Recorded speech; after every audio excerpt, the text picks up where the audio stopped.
Hello hello എന്താ? അതെ, ഈ ഉത്സവ കമ്മിറ്റിയുടെ ഓഫീസ് ഇതല്ലേ? അതെ, എന്താ കാര്യം? ഈ ഉത്സവത്തിലെ തിക്കിലും തിരക്കിലും പെട്ട് എന്റെ കൂടെ വന്നവനെ കാണുന്നില്ല. ഒന്ന് മൈക്കിലൂടെ വിളിച്ചു പറയോ? ഓ, അതിനെന്താ, പറയാലോ. നിങ്ങളുടെ പേരെന്താ? അഭിലാഷ്. എവിടുന്നാ വരുന്നേ? കണ്ണൂർ ചാലാട്. ഇപ്പൊ പറയട്ടോ. ഭക്തജനങ്ങളുടെ ശ്രദ്ധയ്ക്ക് കണ്ണൂർ ചാലാട് നിന്നും വന്ന അഭിലാഷ് എന്നയാൾ. നിങ്ങളുടെ കൂടെ വന്ന ആരെയാ കാണാത്തെ? എന്റെ കൂടെ വന്ന 31 പേരെ കാണുന്നില്ല.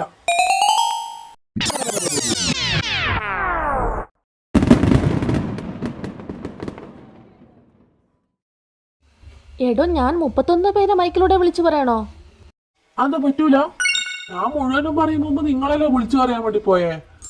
എന്നാ പിന്നെ ഒരു കാര്യം ചെയ്, എന്നെ കാണണ്ടായി നിങ്ങൾ മൈക്കിലെ കൂടെ വിളിച്ചു പറ. അത് പറ്റൂലേ?